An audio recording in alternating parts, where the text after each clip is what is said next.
पेड़ों की छाया लंबी होती जा रही थी। माँ की बात भी सही थी। हे भगवान, कुछ तो अजीब लग रहा है। क्या? अचानक गोविंद रुक जाता है। उसके चेहरे पर हवाइयां उड़ जाती हैं। ये क्या? हे भगवान, नहीं नहीं, ये नहीं हो सकता। सामने एक पेड़ के नीचे उसकी कुल्हाड़ी राजकुमारी के पेट में घुपी हुई थी। गोविंद के हाथ कांप रहे थे। पसीने से उसका माथा भीग चुका था। इसीलिए वो मुझे यहाँ, ओ नहीं, मैं फंस गया। अब मुझे जल्दी से यहाँ से कहीं, हे भगवान। हाँ। तभी वहाँ राजा, महामंत्री और सेनापति आ गए। राजा की नजर राजकुमारी के मृत शरीर पर पड़ी। हे भगवान, ये क्या हो गया? मेरी राजकुमारी, मेरी बेटी। महाराज, ये देखिए, ये लकड़हारा यहाँ क्या कर रहा है? सुबह सुबह, वो भी जंगल में। देखिए महाराज। हाँ, और ये देखिए महाराज, इसकी खूनी कुल्हाड़ी भी यहाँ पे पड़ी हुई है। इससे बड़ा सबूत और क्या होगा महाराज? ये देखिए।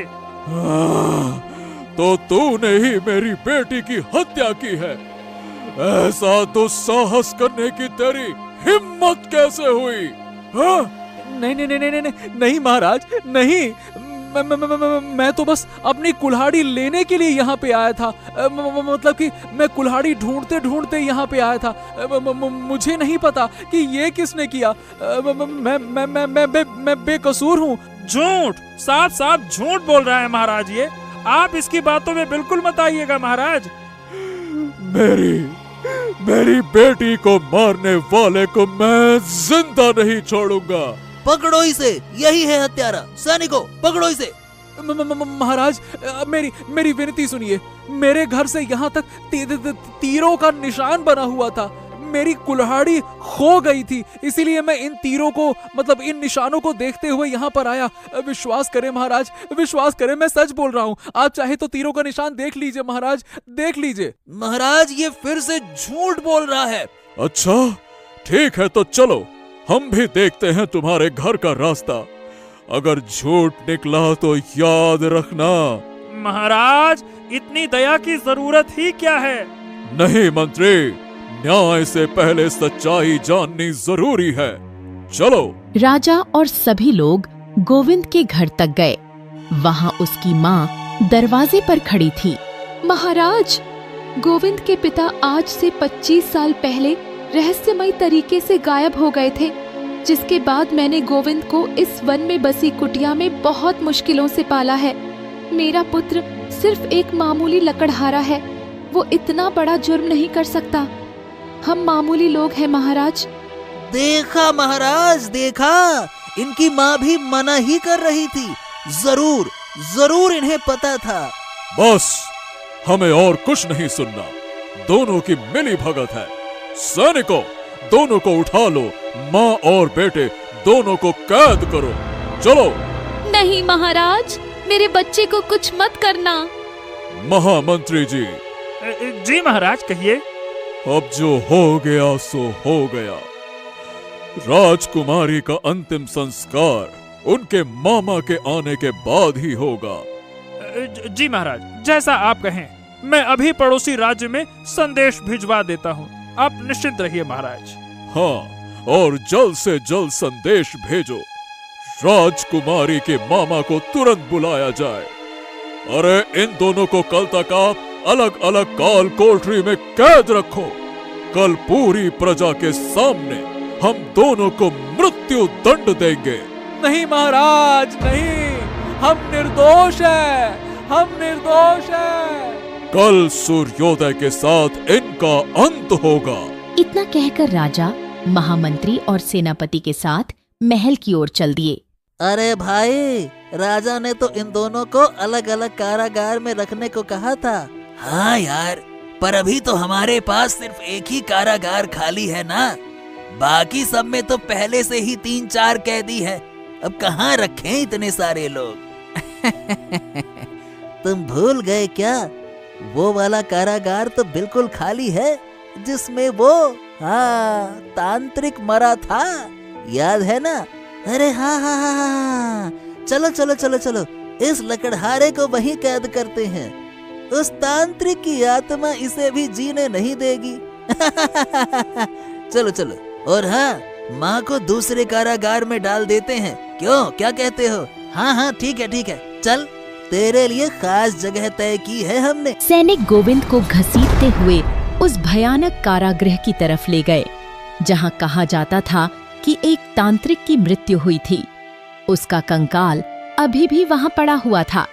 गोविंद की माँ को दूसरे कारागृह में बंद कर दिया गया। हाँ, अब बता भाई, तुझे कैसी लगती है तांत्रिक की आत्मा?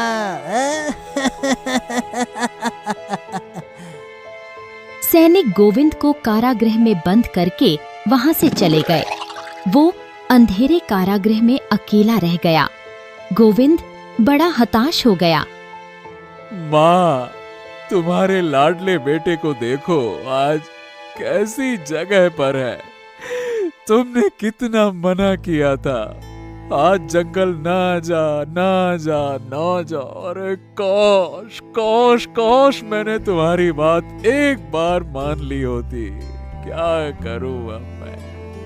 है भगवान, मेरा पुत्र न जाने कैसा होगा।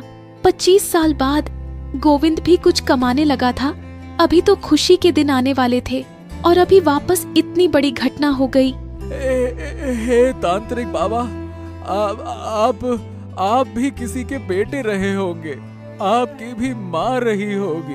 उनकी कसम खाकर कहता हूँ, मैं बेकसूर हूँ, मेरी माँ बेकसूर है। कृपया कृपया करके हमारी मदद कीजिए। अरे हम बेकसूर हैं, मेरा दिल जानता है और मेरा भगवान जानता है। उसी की कसम खा के कहता हूँ, हम बेकसूर हैं। अचानक उस कंकाल में से तांत्रिक की आत्मा बाहर आई। अरे बाप रे, ये क्या है? कौन हो तुम?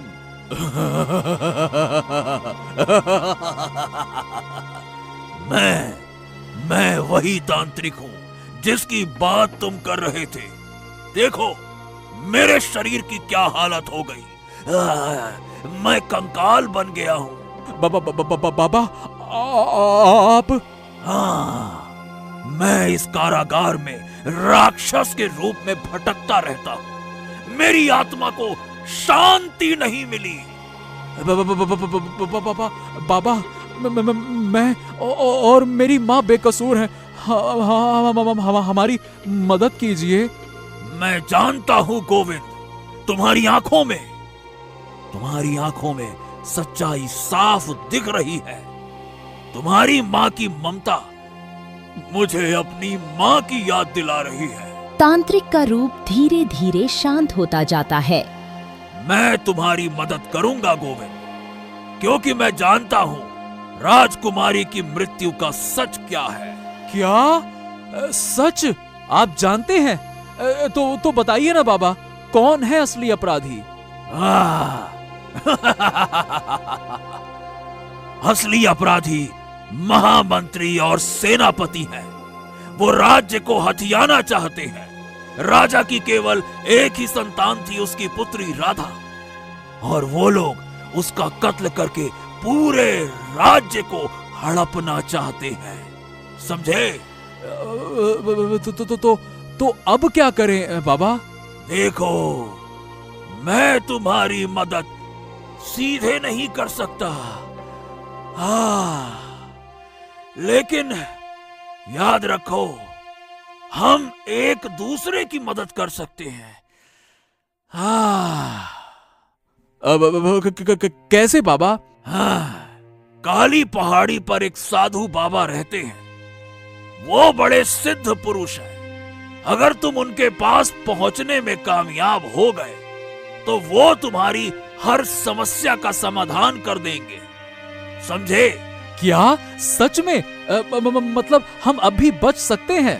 हाँ, और सुनो, अगर तुम उन तक पहुंच गए तो उनसे एक बात जरूर पूछना। क्या बाबा? उनसे पूछना कि मुझे कैसे मुक्ति मिलेगी, कैसे मेरी मुक्ति होगी, मैं फिर से अपने असली रूप में कैसे आ सकता हूँ। मैं भी कभी तुम्हारी तरह एक सामान्य इंसान था बेटा, लेकिन अब देखो, ना जीवित हूँ ना मृत, बस भटक रहा हूँ। जरूर बाबा, मैं आपकी मुक्ति का रास्ता जरूर खोज कर लाऊंगा, लेकिन पहले मुझे ये बताइए कि मैं यहाँ से निकलूं कैसे? सुनो गोविंद, मुझे जो श्राप मिला था उसके अनुसार मैं किसी भी सच्चे मन वाले व्यक्ति को परेशान नहीं कर सकता। मतलब मैं समझा नहीं, इससे क्या होगा बाबा? अरे इससे अगर मैं कोई सच्चे मन के व्यक्ति के समीप गया तो वो व्यक्ति मुझसे अपने आप 10 मीटर की दूरी पर चला जाएगा, समझे? नहीं, मतलब इससे क्या होगा? मैं कुछ समझा नहीं। अचानक गोविंद की आंखें चमक उठती हैं। हाँ, अरे हाँ, अब समझा। अगर मैं सच्चे मन का व्यक्ति हुआ तो आपके पास आते ही मैं आपसे 10 मीटर दूर चला जाऊंगा। हाँ बेटा, अब तुम समझे। और इस तरह मैं कारागार से बाहर निकल जाऊंगा। ये हुई ना बात? हाँ, शाबाश, तुम बहुत समझदार हो। तो चलो देखते हैं कि क्या तुम सच्चे मन के व्यक्ति हो या फिर नहीं। रुको। इतना कहकर राक्षस गोविंद के समीप जाता है और गोविंद सीधा कारागृह से 10 मीटर दूर जंगल में पहुंच जाता है। धन्यवाद बाबा, मैं काली पहाड़ी के साधु से जरूर मिलूंगा और आपकी मुक्ति का रास्ता भी पता करूंगा। आप निश्चिंत रहें बाबा, निश्चिंत रहें। इतना कहकर गोविंद काली पहाड़ी के सफर पर निकल पड़ा। अंधेरी रात में चलते हुए मन ही मन सोचता हुआ, सूरज निकलने से पहले मुझे साधु बाबा को ढूंढना ही होगा। पता नहीं मेरा बेटा किस हाल में होगा। आज से 25 साल पहले गोविंद के पिता रहस्यमयी तरीके से गायब हो गए थे। उनके जाने के बाद गोविंद ही तो मेरे जीने का सहारा था। मैं अपने माँ को ऐसे नहीं छोड़ सकता। मुझे साधु बाबा को खोजना ही होगा। वही एक आस है मेरी। हे भगवान, हे देवी देवता, मेरी सहायता करना, मेरी माँ की रक्षा करना। गोविंद चलते चलते रुक गया। सामने एक विशाल पत्थर की मूर्ति दिखी। मूर्ति को देखते ही उसके पैर थम गए। हाँ, ये क्या है? इतनी विशाल मूर्ति। हाँ, ये कैसी अजीब सी मूर्ति है। हाँ, ऐसा लग रहा है जैसे कि ये तो मुझे ही घूर रही है। अचानक मूर्ति में हलचल हुई। पत्थर की आंखें खुल गईं। रुको वत्स। गोविंद के पैरों के नीचे से जमीन खिसक गई। मूर्ति को बोलता देख वो चौंक गया। ये क्या? पत्थर बोल रहा है? ये क्या है? पत्थर की मूर्ति धीरे धीरे हिली और उसकी आंखें चमकने लगीं। मैं कोई साधारण मूर्ति नहीं हूँ। मैं एक श्रापित व्यक्ति हूँ। कई वर्षों से इस पत्थर में कैद हूँ। मतलब आपकी ये हालत किसी श्राप की वजह से हुई है? हाँ वत्स, पर तुम ये बताओ, इतनी रात को कहाँ जा रहे हो? मैं काली पहाड़ी की ओर जा रहा हूँ। वहाँ एक साधु बाबा तपस्या कर रहे हैं। मुझे उनसे मिलना है। अच्छा, क्यों बेटा, क्या तकलीफ है तुम्हें? मेरे ऊपर राजकुमारी की हत्या का झूठा आरोप लगा है। कल तक अगर मैं अपनी बेगुनाही साबित नहीं कर पाया तो मुझे फांसी पर लटका दिया जाएगा। इसीलिए इस समस्या का हल ढूंढने के लिए साधु बाबा के पास जा रहा हूँ। बहुत कठिन परीक्षा है तुम्हारी। मेरी भी एक विनती है तुमसे। कहिए महाराज। 20 वर्षों से मैं इस पत्थर में कैद हूँ। क्या तुम साधु बाबा से पूछोगे मुझे इस श्राप से मुक्ति कब मिलेगी? अब मैं आपकी पीड़ा समझ सकता हूँ। मैं जरूर साधु बाबा से पूछूंगा इस बारे में। ठीक है, जाओ वत्स जाओ। भगवान तुम्हारी रक्षा करे। उम्मीद है तुम दोनों यानी हमारे और तुम्हारे दोनों के लिए कोई रास्ता निकालोगे। जाओ। गोविंद ने श्रद्धा से मूर्ति को प्रणाम किया और काली पहाड़ी की ओर बढ़ गया। अंधेरी रात में उसके कदम अब पहले से कहीं ज्यादा तेज थे, मानो उसे एक नई ऊर्जा मिल गई हो। बस जल्दी से जल्दी साधु बाबा के पास पहुंचना है। मुझे किसी भी हाल में माँ के प्राण बचाने हैं, नहीं तो वो लोग नहीं, ऐसा मैं बिल्कुल नहीं होने दूंगा। तभी उसकी नजर एक पेड़ पर पड़ी। एक उल्लू बार बार ऊपर नीचे उड़ रहा था। अरे ये उल्लू ऐसा क्यों कर रहा है? बार बार एक ही पेड़ पर ऊपर से नीचे फिर नीचे से ऊपर। जरूर कुछ तो बात है। गोविंद का मन किया कि आगे बढ़ जाए, पर उल्लू की अजीब हरकतें देख उसके कदम रुक गए। वह वहीं खड़ा उल्लू को गौर से देखने लगा। हाँ, अरे रुको, मेरे बात सुनो। हैं? अरे तुम तो मनुष्य की भाषा में बात कर रहे हो, ये कैसे हो गया? अरे मैं एक श्रापित व्यक्ति हूँ। पिछले 25 वर्षों से इस पेड़ पर ऊपर से नीचे, नीचे से ऊपर उड़ता रह रहा हूँ। बस कृपया मेरी मदद कर दो। पर ये सब हुआ कैसे? एक औरत ने मुझे श्राप दिया है। अब मैं इस चक्र से बाहर नहीं निकल पा रहा। कृपया मुझे इस यातना से मुक्ति दिलाओ। कृपया करके मेरी मदद कीजिए। देखो, मैं काली पहाड़ी वाले साधु बाबा के पास जा रहा हूँ। मैं उनसे आपके बारे में जरूर बात करूंगा। आप निश्चिंत रहो। इस पेड़ पर ऊपर नीचे उड़ते उड़ते मेरी आत्मा थक चुकी है। कृपया करके मुक्ति का कोई मार्ग ढूंढिए मेरे। हाँ, ठीक है। आप चिंता मत करो, निश्चिंत रहो। जैसे ही मैं साधु बाबा से मिलूंगा, सबसे पहले आपके बारे में जरूर बात करूंगा। हाँ, कृपया। आप सचमुच में बहुत दयालु हैं। गोविंद एक लंबी सांस लेकर काली पहाड़ी की ओर चल पड़ा। हाँ, तो 2 जीवों को श्राप से मुक्ति दिलानी है और माँ को भी बचाना है। हे भगवान मदद करना। तभी उसकी नजर सामने एक अजीब दृश्य पर पड़ी। वह वहीं रुक गया। हाँ, ये क्या है? ये है क्या? सामने एक विचित्र आकृति थी। एक बहुत छोटा इंसान जिसके पैर मिट्टी में धंसे हुए थे। उसका सिर पत्थर का बना था। हे भगवान, ये कैसा प्राणी है? आदमी भी है और नहीं भी। इतना छोटा कद और पैर धरती में धंसे हुए और सिर पत्थर का।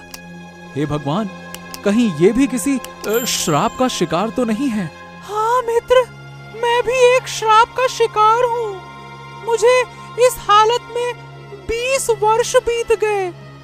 न चल सकता हूँ, न हिल सकता हूँ। पत्थर का सिर और मिट्टी में धंसे पैर, यही मेरी नियत बन गई है। अच्छा, ठीक है। आप चिंता मत कीजिए।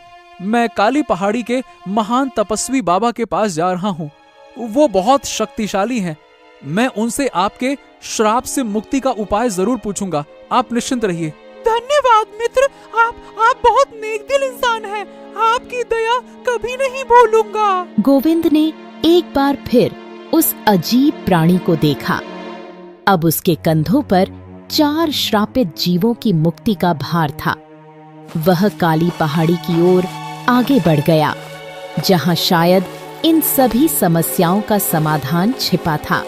काली पहाड़ी की भयावह ऊंचाइयों को पार करते हुए आखिरकार गोविंद अपनी मंजिल तक पहुंच गया। उसके सामने एक विशाल गुफा का मुंह था, जिसमें से रहस्यमयी सी आभा निकल रही थी। हाँ, यही वो पवित्र स्थान होगा जहाँ महान तपस्वी बाबा का वास है। माँ की जान और श्रापित जीवों की मुक्ति, हाँ, सब इन्हीं की कृपा पर टिकी है। गोविंद उस गुफा में प्रवेश करता है। गुफा में प्रवेश करते ही गोविंद के पैर थम गए। सामने एक अलौकिक दृश्य था।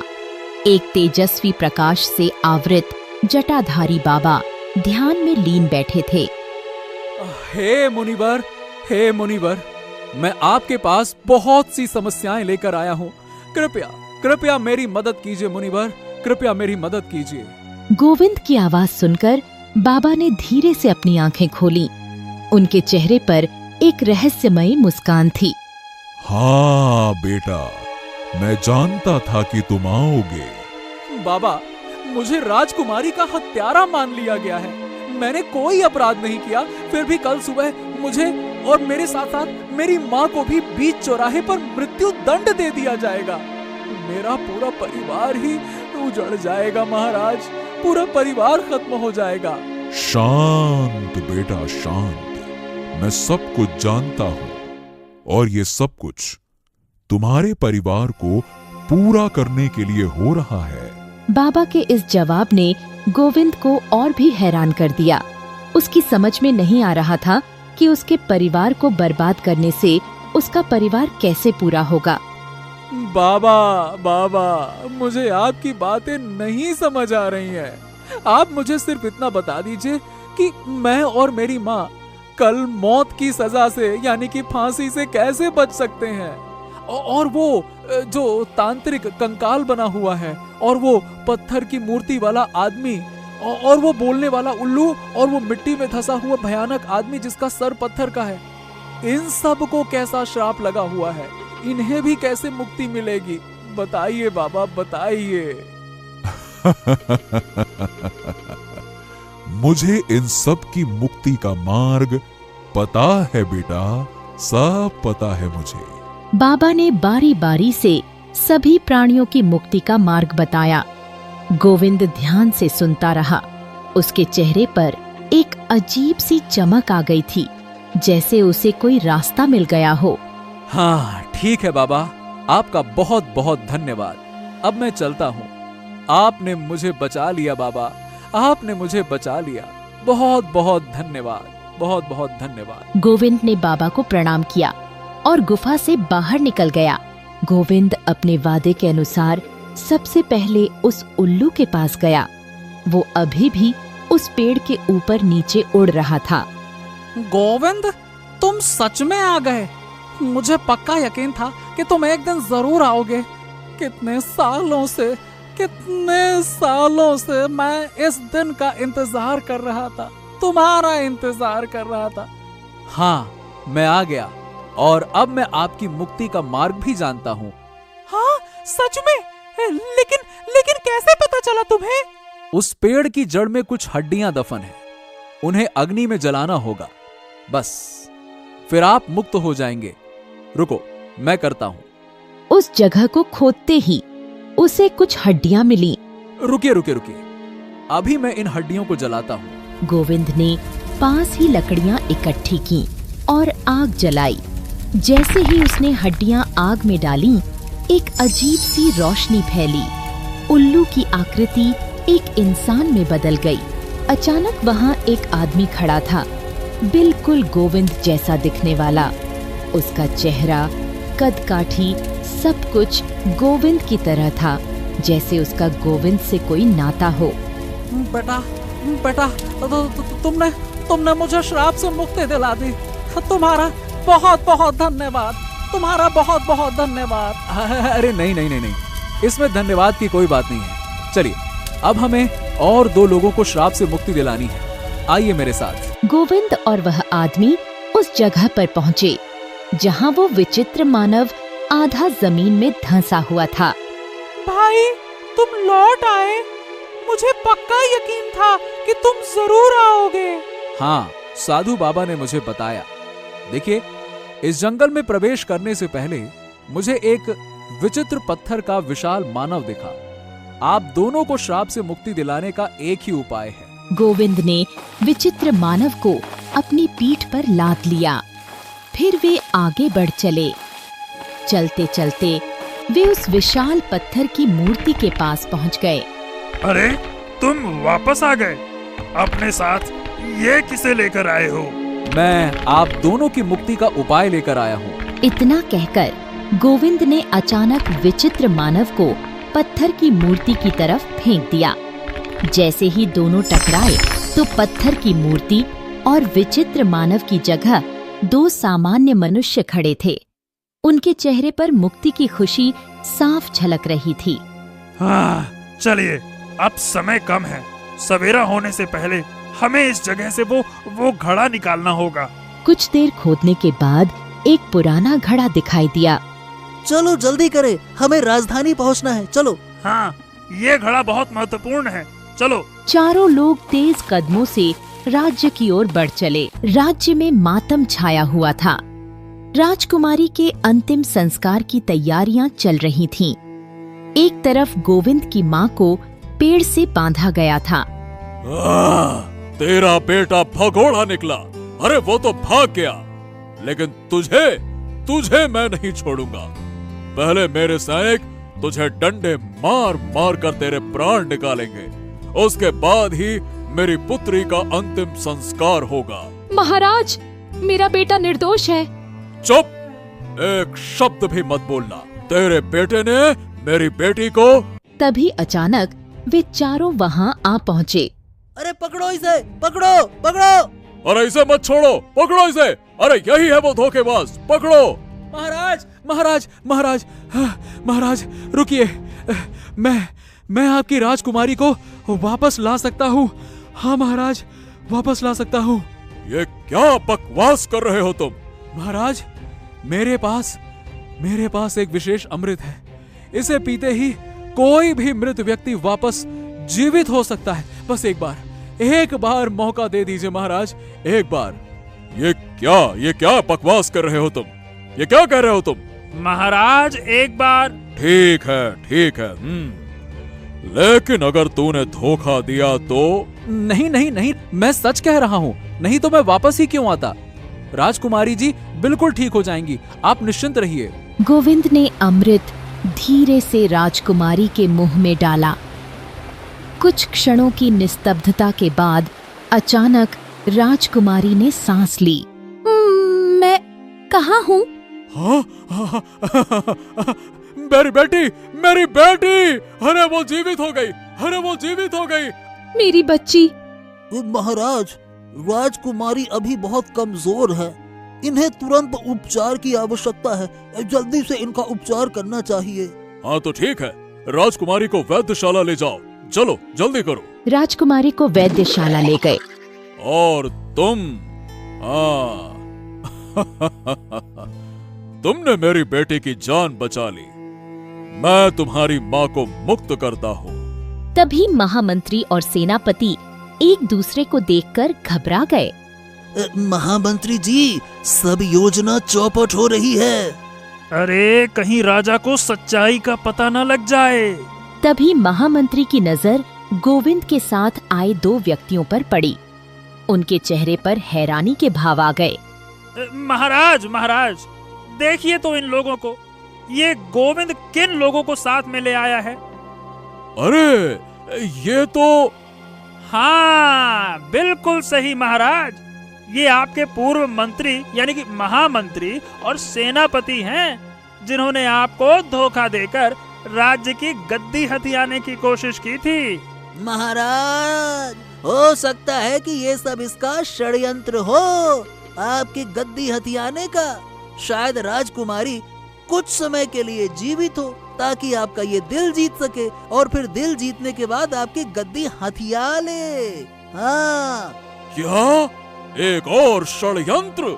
महाराज, आप मेरी बात सुनिए। तनिक एक पल के लिए मेरी बात तो सुनिए आप। सैनिकों, इन सभी को अभी के अभी मृत्यु दंड दे दो। बस महाराज, बस। अब आपको हमारी बात भी सुननी होगी। मैं भले ही अतीत की बातें ना जानूं, पर एक सच्चाई जानता हूं, आपके ये जो दो आपके कान भर रहे हैं ना, इन महामंत्री और सेनापति ने ही राजकुमारी की हत्या की है। तेरी इतनी हिम्मत मुझसे ऐसे बात करने की? हाँ महाराज, देखिए कैसी बातें कर रहा है आपसे। ओ गोविंद, बनाओ और कहानियां बनाओ। अरे ये बताओ भाई, तुम्हारे पास प्रमाण क्या है कि हमने राजकुमारी की हत्या की है? बोलो। अरे कहानी बनाने वाले तो कुछ भी कहानी बना लें। सबूत क्या है भाई, सबूत? हाँ बिल्कुल सही महाराज, ये लड़का बस कल्पनाएं कर रहा है, कुछ भी प्रमाण नहीं है इसके पास। तभी गोविंद का तीसरा साथी आगे आया। महाराज, प्रमाण तो मैं अभी दे सकता हूँ। मेरे पास एक विशेष गोला है जिससे मैं किसी का भी भविष्य दिखा सकता हूँ। आप बस आदेश करिए। हाँ ठीक है, दिखाओ। तभी तीसरे साथी के गोले से एक रोशनी निकली और अतीत दिखने लगा। हाँ, राजकुमारी को खत्म करना होगा, तभी ये राज्य अपना होगा सेनापति। हाँ सही कह रहे हो, तभी ये राज्य हमारा होगा। गोले से अतीत दिखाने की विद्या तो गोविंद के पिता के पास थी। ये झूठ है महाराज। ये वाकई में झूठ है महाराज। तभी रंग बिरंगी किरणों के साथ साधु बाबा प्रकट हुए। राजगुरु आप? हाँ राजन, गोविंद सत्य कह रहा है। इन दोनों ने राजकुमारी की हत्या की थी और अब ये दोनों इसकी जान लेना चाहते हैं। नहीं, ये बात सच नहीं है, बिल्कुल नहीं। नहीं, ऐसा कुछ भी नहीं है। तभी राजकुमारी वहाँ लौट आई। पिताजी, गोविंद सच कह रहा है। महामंत्री और सेनापति ने मिलकर मेरी हत्या करी थी और वो इल्जाम गोविंद पर ढालना चाहते थे। तो तुम दोनों ने मेरी बेटी की हत्या की। सैनिकों, इन दोनों को कारागार में ले जाओ, डाल दो, ले जाओ। सैनिक दोनों को पकड़कर ले जाते हैं और गोविंद की माँ को भी आजाद कर देते हैं। तीसरे आदमी को देखकर गोविंद की माँ भावुक हो जाती है। ये तो। हाँ सुमित्रा, मैं हूँ। मैं तुम्हारा रमेश। इतने वर्षों बाद कहाँ थे आप? हाँ पापा, बेटा, मैं तुम्हारा पिता हूँ। हाँ गोविंद, ये तुम्हारी कहानी है। वर्षों पहले तुम्हारे पिता एक महान जादूगर थे। वो किसी का भी अतीत देख सकते थे, लेकिन समय के साथ उनमें लालच बढ़ता गया। एक दिन एक माँ अपने बीमार बच्चे को लेकर तुम्हारे पिता के पास आई। बाबूजी, मेरे बेटे को सांप ने काट लिया है, बचा लीजिए इसे। अरे किस सांप ने काटा है ये जानना बहुत जरूरी है। इलाज के लिए मुझे इसका अतीत देखना होगा। हाँ बाबूजी, आप बता दीजिए। गोविंद के पिता की आंखों में लालच की चमक आ जाती है। इसके लिए एक स्वर्ण मुद्रा लगेगी। बाबूजी, मैं एक गरीब विधवा हूँ, मेरे पास इतने पैसे नहीं हैं। मेरा बच्चा, कृपया बचा लीजिए उसे। गोविंद के पिता का चेहरा और कठोर हो जाता है। बिना स्वर्ण मुद्रा के तो मैं कुछ भी नहीं बता सकता। बताओ, कहाँ है स्वर्ण मुद्रा? लाओ, मैं अभी सब कुछ बताता हूँ। बाबूजी, दया कीजिए, मेरा इकलौता बेटा है। नहीं, बिल्कुल नहीं। उस औरत का बच्चा उसकी गोद में ही दम तोड़ देता है। उस दिन लालच ने एक मासूम की जान ले ली। बच्चे की माँ क्रोध से भर उठती है। हे भगवान, तेरा लालच इतना बढ़ गया। एक माँ का यही श्राप है कि तू अपने परिवार से दूर हो जाए। उसी समय एक तेज प्रकाश फैलता है और गोविंद के पिता वहाँ से गायब हो जाते हैं। उस समय गोविंद की माँ मायके गई हुई थी। जब मैं मायके से लौटी तो तुम मुझे कहीं नहीं मिले। मैंने बहुत ढूंढा तुम्हें हर जगह, पर तुम कहीं नहीं मिले। उस माँ के श्राप से तुम्हारे पिता एक उल्लू बन गए और वहीं कैद हो गए, जहां उस माँ ने अपने बच्चे को दफनाया था। अब समझे?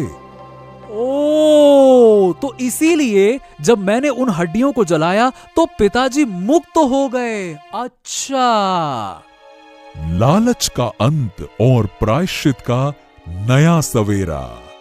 नहीं नहीं नहीं साधु बाबा, लालच का अंत अभी भी नहीं हुआ है। ये दोनों मेरे पूर्व महामंत्री और सेनापति हैं, जो रहस्यमय तरीके से गायब हो गए थे। ये मेरे मुख्य सलाहकार तांत्रिक के साथ मिले हुए थे। अरे ये राजगद्दी हड़पना चाहते थे। महाराज, किसी भी व्यक्ति का दंड उतना ही होना चाहिए जितना उसका अपराध हो। यह सच है कि कारावास में कैद तांत्रिक के साथ मिलकर इन लोगों ने आपकी राजगद्दी हड़पने का प्रयास किया, परंतु इनके मन में प्रजा कल्याण की भावना थी। ये प्रजा को और समृद्ध देखना चाहते थे। उस समय आपके पिता राजगद्दी में बैठे हुए थे और राजभार ठीक से नहीं संभाल पा रहे थे। हम आपके पिता को आसानी से मार सकते थे, पर हमने ऐसा नहीं किया। हम सिर्फ राज्य का कल्याण चाहते थे। और इनके पापों की सजा इनको मिल चुकी है राजन। तांत्रिक 20 वर्षों से कारागृह में एक कंकाल में कैद है, एक राक्षस के रूप में कैद था। जब मैंने तांत्रिक को श्राप दिया था, तब महामंत्री और सेनापति फरार हो गए थे।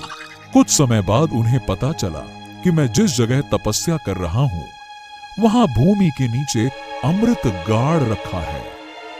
तो वो अपने तांत्रिक मित्र को आजाद करना चाहते थे उस अमृत के सहारे। उन्होंने मुझसे कहा कि ये अमृत हमें दे दो। मैंने भी कह दिया कि मैं यहां से नहीं उठने वाला। तब सेनापति ने मेरे ऊपर पत्थर चला दिया। क्रोधवश मैंने सेनापति को एक विचित्र मानव में बदल दिया, जिसका सर पत्थर का हो और वो आधा जमीन में धंसा हुआ था।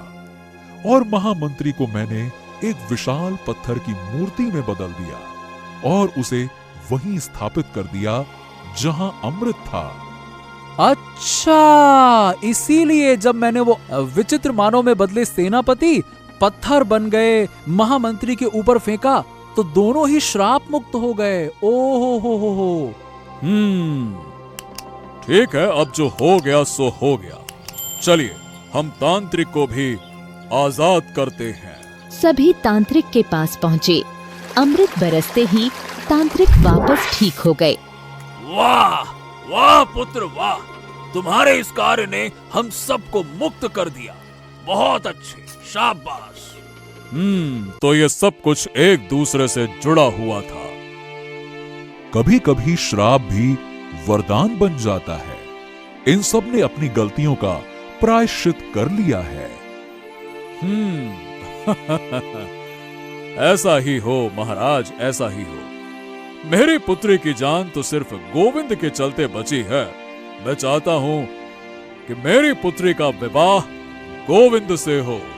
ये सुनकर राजकुमारी शर्मा जाती है। और विवाह के पश्चात गोविंद इस राज्य के नए महाराजा होंगे। मैं प्रजा की सेवा और राज्य के कल्याण के लिए